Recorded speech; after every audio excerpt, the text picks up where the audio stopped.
In honor of yesterday being Canada Day, I'm stoked to announce our first Canadian guest, Rosie Gabrielle. Rosie is a solo female motorcyclist who has been trying to inspire the world through her YouTube channel. I can't say I've ever been on a motorcycle, not that I recall, but I recently was in Thailand and I was in a sidecar.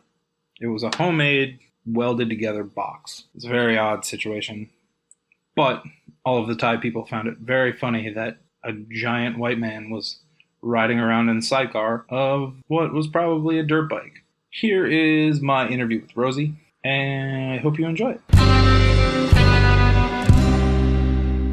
All right, so I'd like to welcome to the podcast Rosie Gabrielle. Hi, Rosie. Hey, how's it going? Great. How are you? Not too bad. So I want to start at the beginning. Take me back to your first motorcycle trip. My very first motorcycle trip. I was 19, and I wasn't anticipating getting on two wheels. In fact, I'd never ridden a motorcycle before in my life, but I had taken a backpacking trip to Southeast Asia, and I just wasn't happy taking a bus from point A to point B and kind of missing everything in between. To me personally, that I just wasn't getting the full adventure out of it.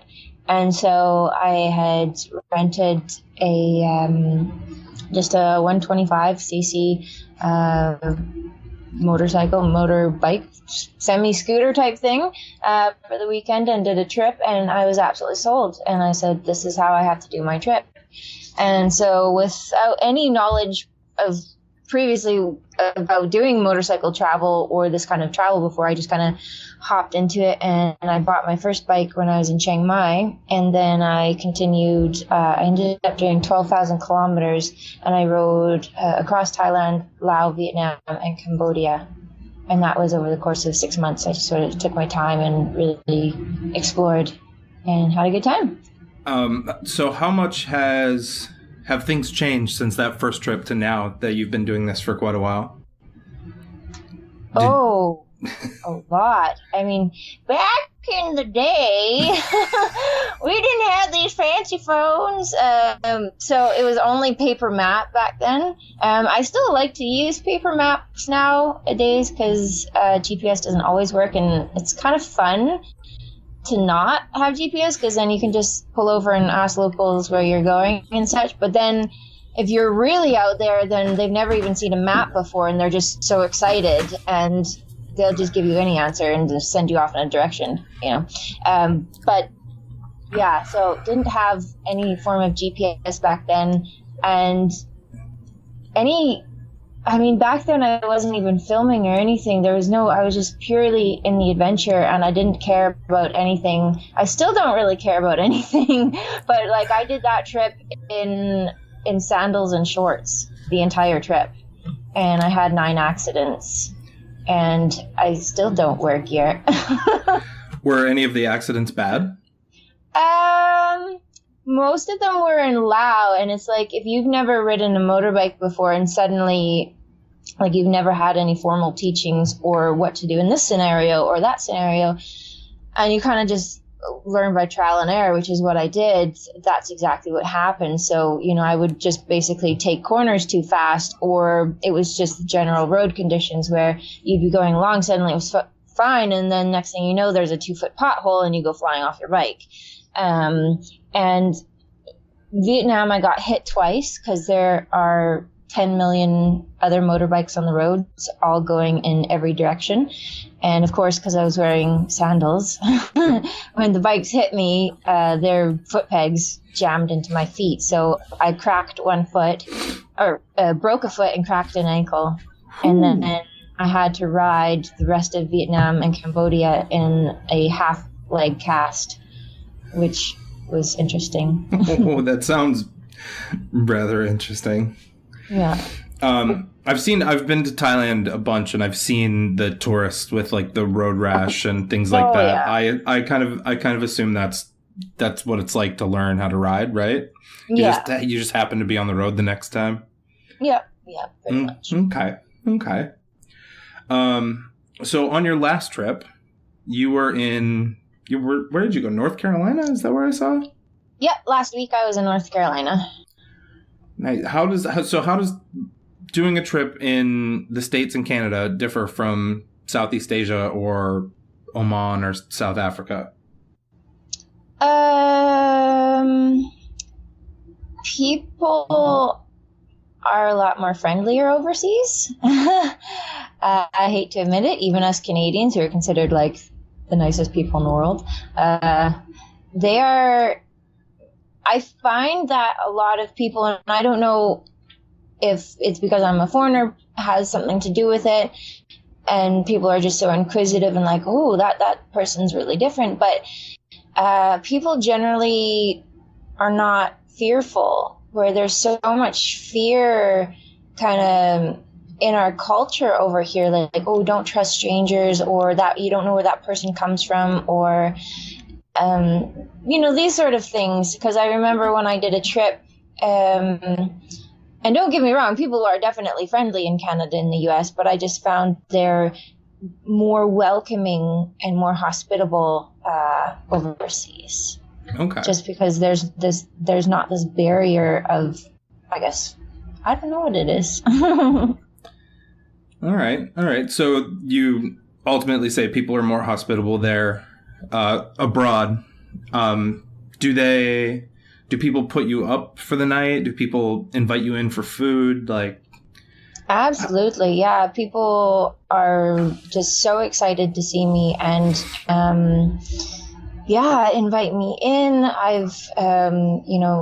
I sleep in their homes. They let me use their shower. They feed me. They give me more food than they probably could afford, or that they could use for themselves. They're giving it to me, but this is just their way. They're just so giving.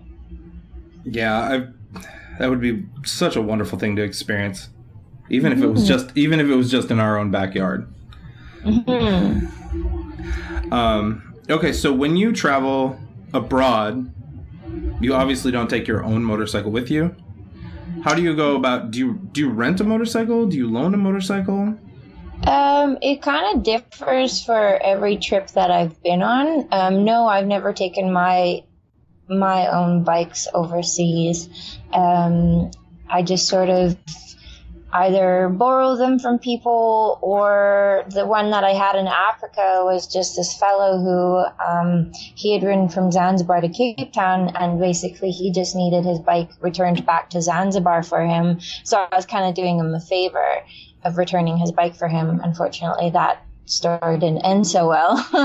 And then now, because I've built up the social presence for my North Carolina trip, for example, I wasn't even meant to be riding there, but I was going there for a personal conference, and people were telling me how amazing the roads were there, and I had never heard anything about North Carolina or the roads there. So I kind of looked into it and was like, oh my goodness, I have to ride a bike there. So I just contacted a local motorcycle company, which was Asheville Motorcycle Rentals, and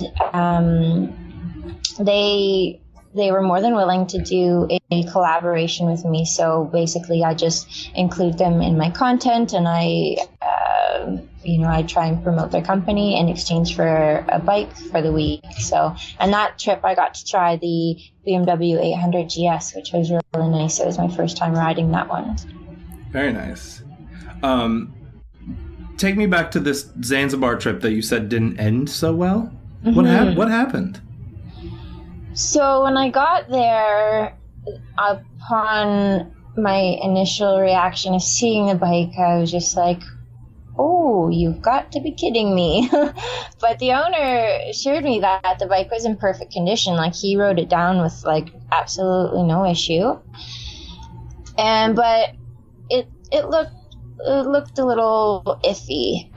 But the mechanics there as well, they were Yamaha mechanics. They also told me that the bike was perfectly fine to cross Africa.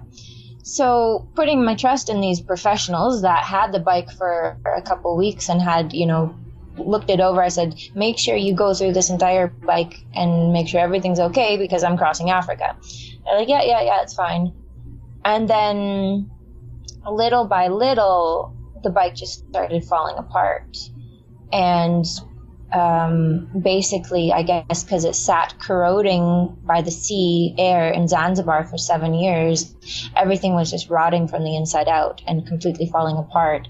My whole electrical system went, my shock went, my forks went, my cooling pipes, everything just rotted off. My brakes, I had to ride the entire last 1,500 kilometers with no front brakes up and down hills in the mountains. Ooh. And when I pulled into Johannesburg, which was the other side of South Africa, I had done 6,000 kilometers at this point.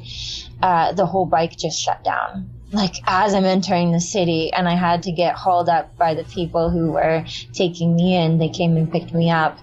And the mechanic there basically said, he would not let me leave the country with this thing unless he rebuilt it from the bottom up. Like this thing was a hunk of junk. So wow. It was kind of good because South Africa is a very advanced country, and the fact that they have mechanics. They're not, from my experience, they weren't the best mechanics, but they still had people who could fix things, and they had parts and everything like that. Whereas if you're in the middle of Africa, people aren't going to have the parts or the tools to fix that sort of stuff. So I was really lucky that all the problems happened while I was still in South Africa. Yeah. That's very lucky. So your Africa trip ended in Johannesburg, huh? Yeah, so unfortunately I had this big dream to do a little 9-country loop up and around to Zanzibar, which was a little ambitious for the kind of lack of time that I had to do it. But I was fully willing to do it, and yeah, that didn't exactly go well. So in the end, I left the bike there, and the owner he's been paying me back for all of the parts that I had to fix, and I don't know if he's actually going to ship the bike back to Zanzibar or he's given up on it. I don't know. Do you intend on going back to Africa? I did. I actually very luckily had a company offer to give me a bike to continue to do my trip, which was amazing. Unfortunately, after my Africa trip, my health kind of plummeted. So I've been taking care of that, and that's been exactly a year now since I've been back, and things still aren't better. So I don't want to throw myself into a situation where my health is going to be compromised. It's understandable. So let's talk about Oman. Mm-hmm. I'm infinitely curious and completely oblivious to anything that happens in Oman. I read that you lived there for some time? Yeah, I lived there for 9 years. And do you speak the local language? أنا أعرف عربي شوية. I speak very little bit of Arabic. I should know more for the amount of time that I actually spent there, but people in the city, they don't speak Arabic, so there's no actual need to. I made a point to learn a little bit of the dialect just to show my respect and integrate myself in the community a bit. And when I was working there, 99% of my clients were Omani, but they were all English speaking.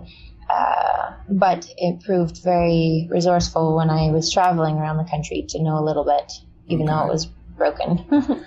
And what is it like riding there? Is it lots of, like I said, I know nothing. Is it lots of desert and dirt roads? Is it? You kind of get a mix there. There's a lot of barren land. So I've now done 13,000 kilometers around the country. It varies. They have beautiful coastal roads, really windy, twisty, beautiful roads.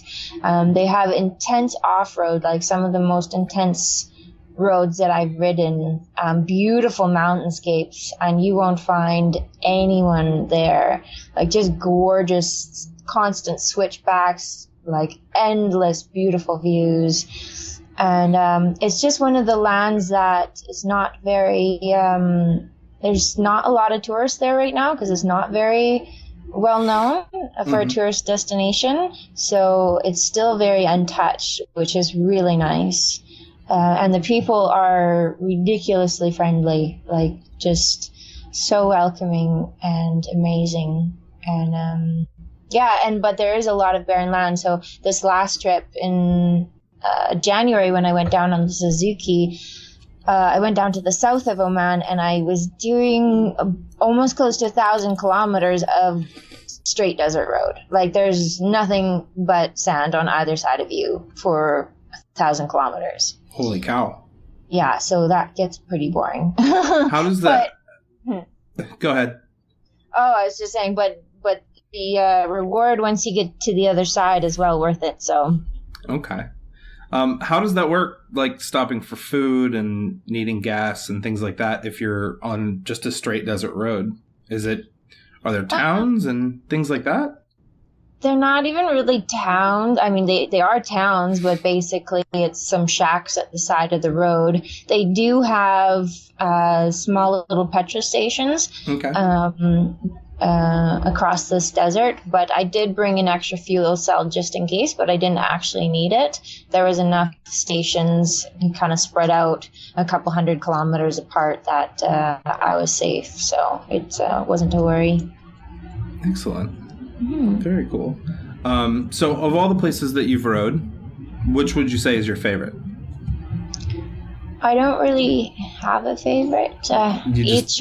Each one is so unique in its own, and it's not necessarily about the place itself. It's sort of what I've experienced in that place, whether it be interactions with other people or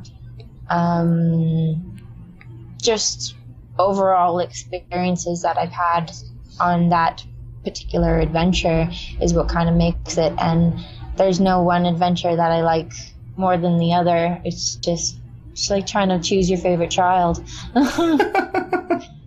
Okay. I've seen that you've done some traveling with your dog. How is that? How does that differ from when you're by yourself? Is it more difficult having a pet with you? Yeah, absolutely. Winston is my first priority, and obviously I'm always concerned if he's not enjoying himself or if it's a bit too much for him. And the weather is a huge consideration, because whereas I don't mind riding in 40, 45 Celsius weather, sweat my ass off, it's difficult for him. And he's quite sensitive to the heat, so I would have to stop a lot for him. I would have to make sure he's hydrated and that he's okay.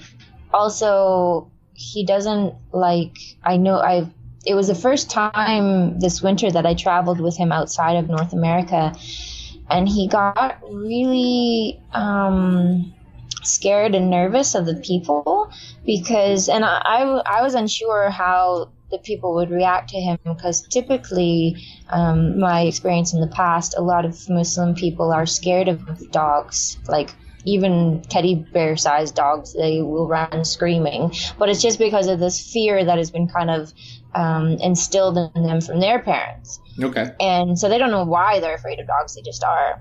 And so I was unsure how they would react on this trip, but I guess it must be the doggles or something. Like when we were riding, everyone was just so happy and so excited to see him, and everyone wanted to touch him. But unlike, if people are aware of how to approach a dog, you do it a specific way. But they were just so excited. They would kind of like go out to touch him, but in a very fast, erratic way. And it was kind of, it made him really nervous. So after that, he got really anxious. So I was hoping that I could travel more with him to these sort of countries, but I think with the anxiousness paired with the hot climate, it's not going to happen as much as I would hope. Okay. I feel like having your pet would also cure some sort of loneliness that you'd get on the road. Yeah, I don't actually get lonely on the road. I mean, it is great to have him as a companion. I mean, I much rather him than another human. Is that bad? I don't. Yeah. No, it's not bad. I swear I like people, but I like my dog more. No, and I absolutely, he's my bestest little friend. I love traveling with him.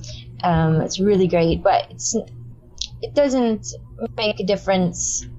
I'm quite happy traveling by myself because I'm so connected to the actual adventure and to nature and to those that I meet around me that I never, people always ask me, oh, why do you travel alone? I actually prefer traveling alone.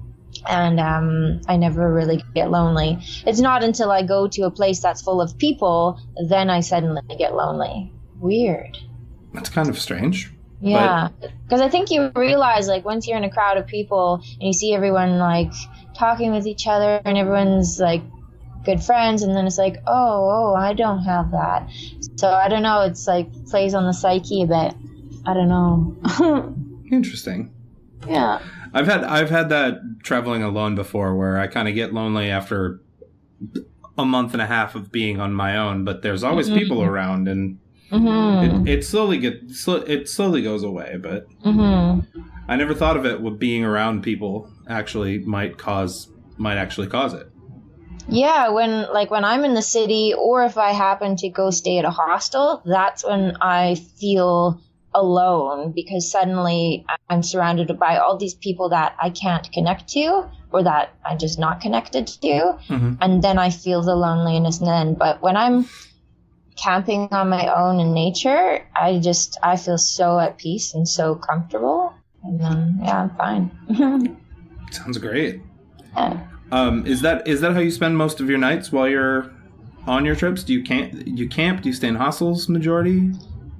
Most of the time I camp, and I prefer to wild camp. I think it's absolutely crazy to pay to pitch your tent somewhere. I just don't understand. Well, I mean, I understand. I mean, they keep the facilities nice and everything, and someone has to pay them, so of course you have to pay, but I just don't feel I should pay to pitch my tent somewhere. So I wild camp, and I just I don't pre-plan where I'm going to stay. Just when it starts to get dark, I just look for a place. Unless the weather is really bad, then I will try to find the cheapest accommodations I can, or my always first resort is just to either ask if, like, I'll go online, and if anyone knows anyone in that area, I'll stay there. Or I just happen to run into somebody on the road, and I just ask if I can stay with them, and it all usually works out. Okay. All right. So that leads me to my next question. How do you budget for a trip like this? Like any of your trips? It's cheap. It's cheaper than living. I always have to laugh to myself when people ask me this question. And I understand, like, people have this idea that it's so expensive to travel, and obviously it's not inexpensive. It does take some money, but living in the city, or living period, anywhere costs money, whether it's rent or, buying groceries to make big meals, or going out and having a social life with your friends. Like, most people I know, if they go out for the weekend, they're spending how much in food and drinks. Yep. And that money could spend 3 weeks of me traveling. It's what do you prioritize, and what do you want to spend your money on? So I saved up my money whenever I do get a chance to make some, and then I spend so minimally on the road. The only thing I'm really paying for is petrol, because I often stay for free. I eat very minimally on the road, so I usually have some fruit for breakfast, vegetables at a local market for lunch, and maybe a can of soup for dinner. And that's not even $5 for a day. Yeah, so that's very whereas cheap. At home, I get bored, I want munchies, I get this, I buy stuff I don't need. Yeah, it sounds so much different than the family planning a trip to Europe and seeing all the sights and staying in hotels. Exactly, and not everyone can travel the way I do. Like, I don't care if I don't shower for a week, whereas that would bother a lot of people. I don't need to impress anyone. Baby wipes will do. So, and a lot of people can't camp every night, or like guys certainly couldn't have the diet that I have on the road. So, yeah, it's just not. I don't spend a lot when I actually save money when I'm traveling. Okay. Yeah, it's I tend to get asked that question by people a lot, and I just don't ever budget. I just wing it when I travel, and I don't necessarily. I always take public transit, and I take the cheap train, and I always do things like that. And people look at me like I'm insane. I can't imagine some of the looks that you would get explaining this to the people I've talked to. Yeah, it's just a whole different mindset, and not everyone can think that way. Same with like kind of the planning on the go. People are like, well, how do you do it? And I'm like, to me, it just seems normal. Like, to me, to plan where I'm going to stay every night, that makes me anxious. You know, I like to be able to take that road if I want, or stop here or stop there without having to be somewhere at a specific time. So I literally just, if the sun's going down, I look for a place to stay. When I was in North Carolina, actually, I ended up sleeping in an apple orchard there one of the nights. So I was just like, okay, this looks like a nice plot of land. I'll get a good sunset here. Can't beat that. That's all you can ask for. Yeah. So I guess that answered one of the other questions I had, is how much do you actually plan for your trips?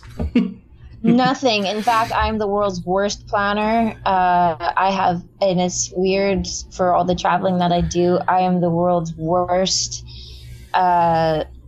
I have absolutely no concept of time or distance, which kind of bites me in the ass a lot of times, because I was like, oh yeah, 500 kilometers or 300 miles to get here to there. I can do that easily in a day. Meanwhile, it's like all off-road, twisty, windy roads, and it's just, I don't really, look too much into my trips. I just kind of go. But that's about the adventure of it too.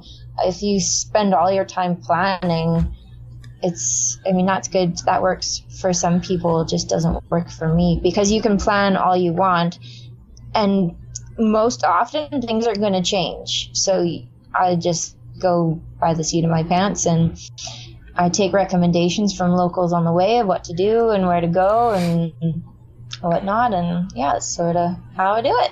It's great.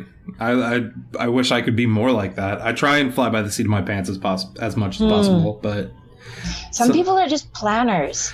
I mean, I do envy that a bit, because it would be nice to have some sort of like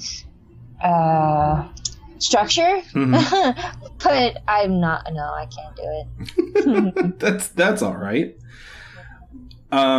Okay, so a little less about the travel and a little more about Canada. Do you get involved in like the local riding scene? Do you ride with like a group or anything like that? Is it or is it just a solo, all you? I don't like groups. Yeah. I'm very anti-group, actually. I get asked all the time for people to ride with me, and it's a lovely thought, but I just don't enjoy it. I tried for the very first time, I think it was a couple years ago now. I joined. It was the very first time joining a group here. It was the International Female Ride Day, and I met a lot of incredible women in Vancouver who ride. And I did a group ride with them. It was nice. You sound so enthusiastic about it. Yeah, I met a lot of really nice girls, a lot of nice women. But to actually enjoy a group ride, I don't enjoy it, because I can't.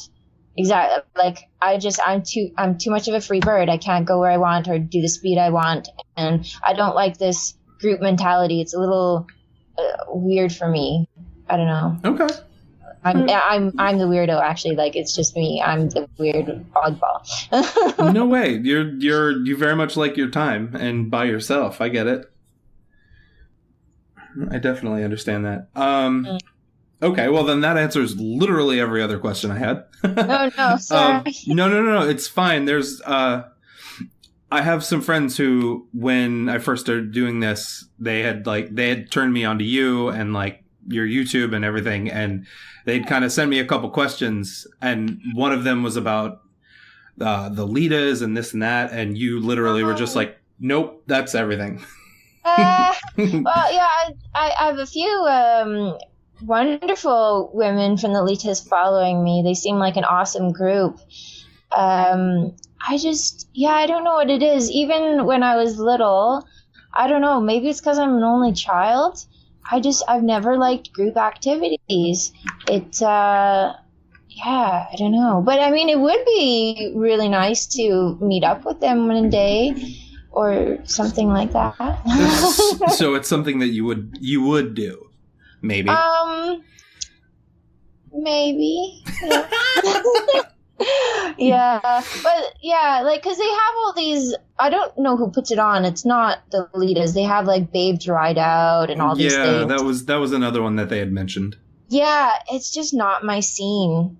Like, I don't know. Yeah, it seems wonderful, but it's just not my thing. Sure. Yeah. Solo for life. Yeah. I totally understand it. Yeah. Okay, so about your YouTube. Yeah.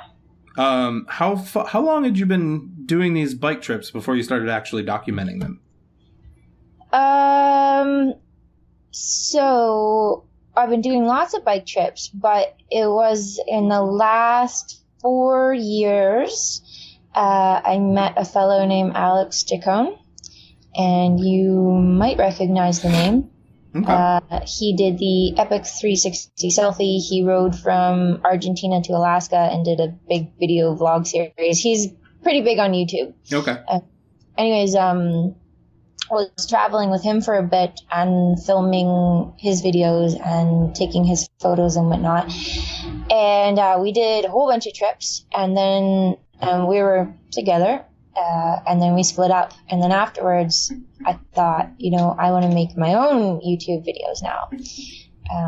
I felt that I had a lot to offer the world and to say.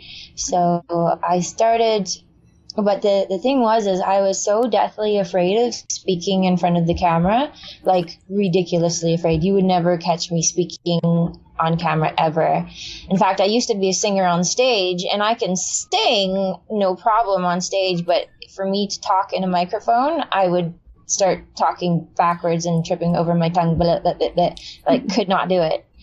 And so that was a real challenge for me, and I thought, there's no way this is ever going to happen. And I had a friend of mine tell me, like, okay, if you start making these videos, I will edit them for you. Like, come on, you can do this. And so that gave me a little fire under my butt and thought, okay, maybe I can do it. So I did a couple of trips, but I didn't, like, vlog as much as I could have. And I was so new to it all, and it was kind of, like, sparsed clips here and there. And so I did 2 trips, and then it wasn't until my the KLR series that I did, which was my first series I released. Then I kind of got serious about it. I was like, you know what? I'm gonna do this. And so I put my big girl pants on, and I was dead serious to really create something. I had a vision for my channel and for this whole kind of platform that I'm building. And so I started filming 3 years ago, but I only started uploading my channels only just over a year old. Okay. Yeah. Is your friend editing your videos, or are you doing them? No, so that friend never followed through with his promises, which is why it took me so long, because I was so afraid. Suddenly he just fell off the face of the earth, and I was so afraid to edit, because I'd never done a video editing in my life, and I do not like electronics. I do not like technology. It freaks the crap out of me. And so it was this overwhelming task for me to think like, oh my gosh, I now have to edit my own videos. And so that's why it took me almost 2 years, no, let's say about a year and a half to start actually editing, because I was so scared.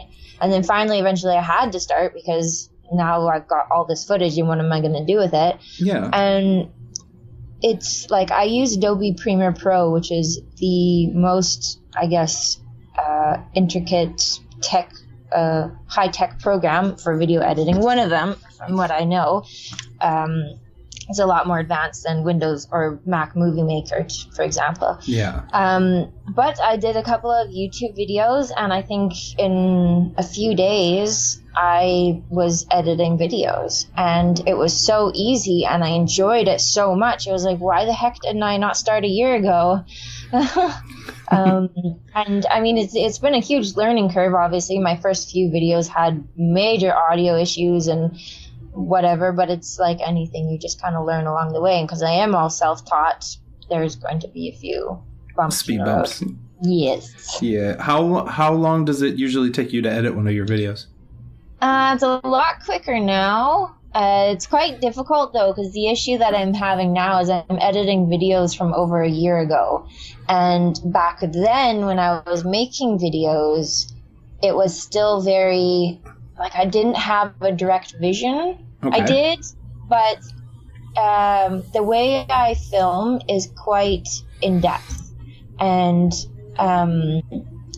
but there was like pieces missing here and there, and it was this whole South Africa story, and yeah, it just like I could not be bothered to film a lot, so there's a lot of gaps, and so to try and piece it together, this is now taking a few days to edit one video, whereas other now that I'm filming videos, I can piece something together in a day, easy. Okay, that's not so bad then. It's not, but I mean, the last video I released was 3 weeks ago. But it's like, it's finding the time, like, especially when I'm on the road. When I was in North Carolina, there's no way I have the time or energy to stop and edit. So then I just get even more and more behind. How many videos do you try and put out? Like, say, a week? Oh, gosh. Or would you like to, is a better question. I would like to put out 2 a week. Before I went away, I actually put out 3 a week. I was like, hot damn. And I thought I was going to kind of continue on that, but everything in my life is just a big roller coaster, so there's not really any consistency. Okay. But ideally, I'd like twice a week. And plus, because I have so much content to catch up on, I probably have around 30 or 40 episodes for South Africa alone. After I finished South Africa, I traveled a bunch, and so I probably have another 30 episodes of videos. Oh wow, from that is all a lot. my travels. Yeah, so I have a lot to catch up on, and I think it's just a little overwhelming. Have you ever had somebody go with you to help you film, or is that just you 100% solo all the time? Yep. Got it. And I'm a pain in my own ass. I'm quite the perfectionist, so I don't do anything mediocre. I have to set up 3 tripods and get this angle and capture that. And yeah, that's another reason why I don't travel with anyone, because they just wouldn't put up with me. I mean, you like what you like. Yeah. I understand that. Well, that being said, then, do you think documenting these trips the way that you do, does it take you out of the moment? Oh, absolutely. I've had to find a real balance with that. And, only film, because before I would film everything, and I was like, okay, no, Rosie, you're kind of missing the point of it all, and you're not in the moment. I mean, I still am to a degree. But if you're always thinking about, what's the best camera angle, or how am I going to capture this, then it's kind of occupying your brain and you're not in the moment. But that too is also the moment. It's just in a different way. But yeah, it does take you out of the moment. I won't always film like this. It's only kind of to build my channel, and then I have some ideas for the future for smaller series that I want to work on, but it's not going to be like this. Okay. Very cool. So then back to away from the YouTube, and what advice would you have for people who think travel is too dangerous to places like this, and people who are afraid to kind of leave their comfort zone? I totally get being afraid to leave. There's a lot of fear that's put into us from the media, from our families, even from our own selves, and just being comfortable where we are. But first off, don't believe anything the media says or the news, because it's all bollocks. You go to these places, and like the places I've traveled, the Middle East, for example, where people say, oh, Muslims are bad, or don't go to Africa, you're going to be raped and killed, and South Africa is the most dangerous country in the world, blah blah blah. And yeah, sure, things happen, and things happen everywhere. Things happen in Canada. Things happen. Look at the U.S. I'm actually more scared to travel in the U.S. than I am anywhere else in the world, and that is a fact. That honestly is not surprising. I'm kind of afraid of my own backyard some days. Yeah. I mean, all the anger, the people who are just angry there, and everyone has access to a gun, and it's just like, what? Yeah, I won't get on that topic, because I did that once on my channel, and I just don't want to start that debate. Okay.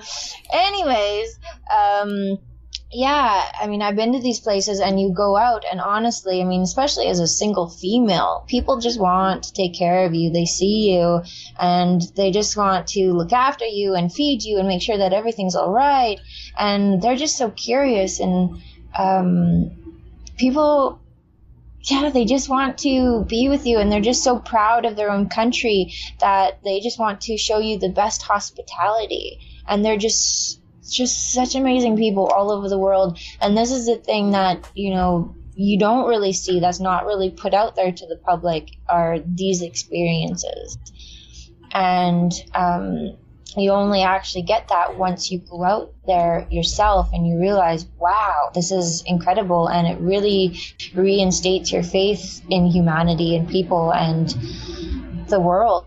And it's really cool. And like, for example, about not letting fear kind of take over, on my North Carolina trip, before I went, suddenly it was like, oh, tropical storm coming in, floods everywhere, landslides, like all over the news. It seemed like the entire state was in a state of panic, like massive emergency, like that's what it kind of made it seem, kind of blew it out of proportion. And I even had a friend of mine say, she was in Boone, which was where I was headed, and she said, don't come up here on motorcycle, it's way too dangerous and you can't do that, and trying to scare me. And I thought, oh gosh, maybe I shouldn't, like, is my whole trip going to be ruined? And I got there, and yeah, there was rains the week before, but like not to the real extent that they were saying. And I got there and it was completely sunny, the roads were completely fine, I had an amazing time. And had I listened to them and canceled my trip, that would have really sucked. So don't always listen to other people. Okay. Yeah, I like that. That's good advice. Mm. Do you have any trips planned for the future? I was hoping to do Alaska this summer. I was actually going to go with Winston, and I was going to take my Triumph, the bike that I took to the Rockies last year. Okay. But that's still up in the air. I'm not sure. And I'm not sure what I'm going to do this fall. I have a few options, and options are great. So I'm not sure. I might even just take my van. I have a Westphalia van. I might even just take that down to Mexico and check out for the next 6 months. I'm so burnt out from all of my trips. I still haven't even properly gotten over South Africa yet, and I've just been burning myself out. But I have enough content to work on now for the next year if I wanted to take off. Okay. But the issue now is that I don't want to continue to travel having all of this content behind me. Like, I want to get it all up to date before I go traveling again. Okay, I understand that. Yeah, it's just too much. Excellent. And one last question before we go. Sure. If you could do one dream trip, what would your dream trip be? Just one? Just one. Just the biggest of them all. Well, I'd eventually like to get to I won't be able to get to every country in the world, but I would definitely like to hit all 5 continents, but who knows? But it's good to dream big, right? That's absolutely right. 100%. Okay, so can you tell the listeners where they can follow along on your adventures and your YouTube channel and everything? Sure, you guys can follow me on Instagram, @ Rosie, Rosie, last name Gabrielle, Gabrielle. You can also find me on YouTube at the same name, Rosie Gabrielle, or my Facebook page, Rosie Gabrielle. Woo! Excellent. Thank you for doing this, Rosie. Yeah, no problem. Thank you so much for having me. I'd like to thank my guest, Rosie Gabrielle. Remember to check out her YouTube channel, Rosie Gabrielle. As well, you can find her on Instagram at Rosie Gabrielle. Remember, you can find us on the internet, Facebook, Instagram, Twitter, all at Lost in Transit PC. Feel free to shoot me an email at lostintransitpc@gmail.com. I would love to hear what you think about the show. If you have a moment, I'd love it if you could take a second to rate and review the show. I'd also really like to hear what you guys might think would make good topics of conversation on the show. Currently, I know I'm just kind of talking to people. And as much fun as it is for me to talk to these people, I'm interested to find out what it is you would like to hear about. Do you want to hear me talk to travelers about their travels? Do you want to hear me talk to people about how they pack, how they plan, where people are going, budgeting? You let me know. lostintransitpc@gmail.com, as well as if you have any ideas for guests who might be able to be on the show. Until next time, get lost.